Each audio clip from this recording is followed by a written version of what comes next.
Hey y'all, this is Stephen Van Kampen-Lewis on July 3rd, which of course is the day before July 4th, which is a major holiday here in the United States, and many folks, including myself, have Monday off of work, which is great. Today is, like I said, it's in July, so it's normally pretty hot here, but right now we've got cooler weather going on, so it's about 91 degrees, which is like 10 degrees cooler than it seems to be normally about this time of year. In fact, it is much cooler here in Texas for like a week or two now than the rest of the country. So everywhere in the country is hotter than Central Texas and that's from Miami up to New York, over to Seattle, and then down to San Diego. So I don't know if that's part of climate change, but we've got a week of rain coming up, starting today actually, forecast, which is really weird for us here in Central Texas. So maybe climate change for us here is cooler, wetter summers? I don't know. Mixed in with the occasional snowpocalypse in winter. So it's kind of weird. I don't know what's going on, but regardless, my orchids are cranking. Got some flowers to show to you today. I'm going to show you this Cattleya tigrina. This is a second bloom. Nice tall plant, as you can see. And tigrina does actually get a little taller than this with much larger spikes of flowers. This is this little warscewiczii, Cattleya warscewiczii that I've got. Really nice color on it. This is actually a front cutting that I took off about a year ago, and it's doing really well. I changed up some things. I'm slowly figuring out how to grow warscewiczii, but I'll talk a little bit more about it when I turn the camera around. And I've got a first bloom tigrina over here, and I'd like to actually put this flower next to this one. This one, the single flower, the first bloom, is thicker, waxier, and maybe a polyploid. I like to compare the potential polyploids versus the potential diploids, and so I'll put these two next to each other and we can kind of talk a little bit more about them. First, let me turn the camera around. All right, let's take a closer look at some of these plants and see what's going on here. So, this is Cattleya warscewiczii, and this is one from Fred Clark's breeding over there at Sunset Valley, and you can see it's SVO by Bedford. Bedford is really well known for its really dark colored lip, and this particular clone has really taken after the Bedford. As you can see, the flowers are a little smaller than is typical for the species. And I have to say, this is the third bloom that I've seen on this one, and they're all about the same smaller size. So while the color on this one is great, the shape's okay. The size is smaller than I would expect. You can see I've got some little ants running around there, and this one has been open for about a week, so the moisture has taken its toll, and you can see some spots here, some mold spots, and but nonetheless, it's a really nice plant. I have a tough time growing warscewiczii. This is a species that I have learned as of November, actually, that it likes much shadier conditions than other Cattleyas. So if you read Arthur Chadwick's description of how to grow this one, he indicates that it likes bright light, and that might be true for his sort of New England sun, which is pretty weak compared to where the species is from and where I'm growing. So bright light doesn't necessarily translate to something positive for this one.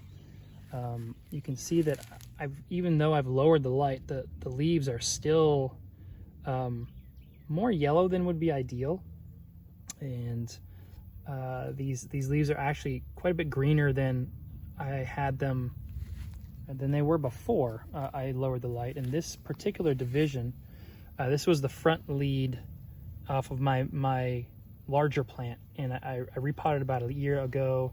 I found that the roots weren't growing well. I think it was drying off too quickly, so I repotted it in, as you can see, a clay pot, but I used the cypress mulch, which holds quite a bit more moisture than the orchiata, and it's really taken off. You can see that the There's new roots coming out. There you go. You can see them off one of the growths. So this front lead was not doing particularly well. Its roots weren't taking in the orchiata, and so I've only got one bloom this year. We'll see. I'm gonna give it another year to see if it perks up and starts putting out more blooms, and then if it doesn't work, I'll probably sell this division. The other one, the main mother plant is doing really nicely, but is being traded with a friend of mine for a Cattleya, a really nice Cattleya persivaliana. So I'll get that soon. So if you're in the south, like I am, don't grow this as bright as your other Cattleyas, and maybe give it a little more moisture retention around the roots than you would for other Cattleyas. Cattleya tigrina. This is actually also from Fred Clark. As you can see, Fred Clark is the owner of Sunset Valley Orchids. For those of you that don't know, I suspect there are not many people who don't know about Fred Clark in the orchid world. So this used to be called Cattleya leopoldii. It is now Cattleya tigrina. And this is SVO Prince, which is a dark one by Paul. And I don't recall if Paul is particularly dark. But first bloom, really ugly. Look at that thing. That's a monstrosity. The katydids, I'm going to show you the next plant, the katydids. They love to chew on these buds, so I'm battling the katydids, and if I see them on my plants, I throw them over the fence. But this one is sort of a big, dumb-looking version of what it should look like, and it is a first bloom. So what I want to see is smaller spots, more distinct. You can see how these spots just sort of merge together, and they become blotches, and they're not very attractive. The color itself of the petals and sepals is sort of this ruddy brown.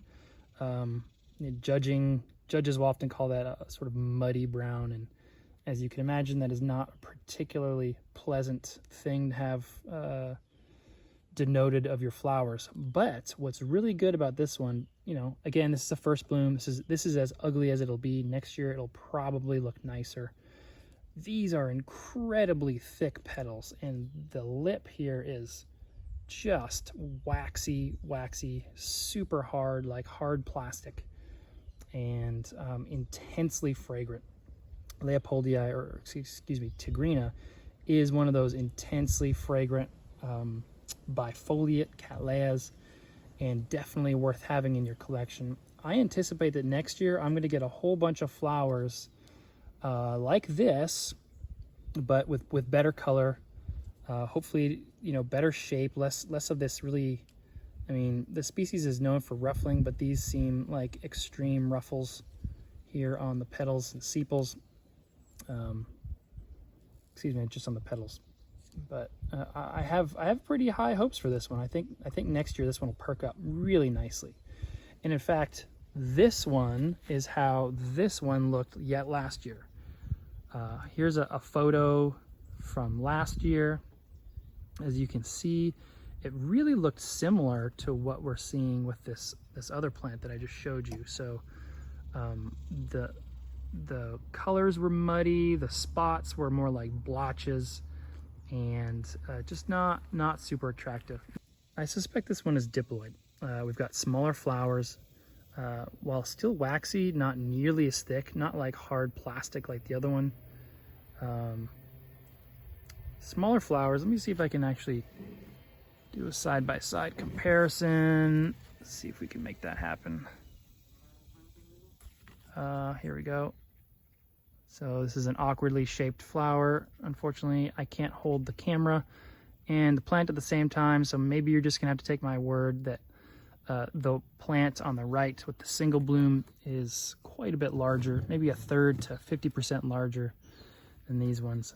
It is also a single flower. All of the plant's energy went into producing a single flower, and that can increase flower size. So we'll see how that other one looks next year. Nonetheless, I'm really happy with this one this year, especially compared to what it looked like last year. And just the fragrance, the scent on these guys is this sort of intense anise, bubblegum, Really nice flavor. I keep sticking my nose in it. And of course the katydids did quite a number on some of these flowers. In fact, they ate off a lot. I think 3 or 4 of the buds just completely cleaned off. You can see that this one has holes in it. And you know, it's just part of growing outside in Texas and in the South, really. Well, anywhere is gonna have bugs if you're growing outside. So some people prefer to nuke their plants. I just kind of let it happen and protect the ones that I want to get judged. But the colors are so nice. I just love this species. You know, if you're a species fiend, or excuse me, a scent fiend like I am, this is one that you must have in your collection. But I really love how the sort of magenta lip here and the side lobes really pop against this sort of a bronze to rosy petals and sepals, and such a great species. As this one gets larger, the plant itself can get fairly tall, sort of amethystoglossa size almost, and this flower spike will be much taller, let's say like this, and just full of flowers all the way down. So it's a great species. I think everybody should have one who has the space, of course. And that's it. I will see you guys next week. Bye. Have a great weekend.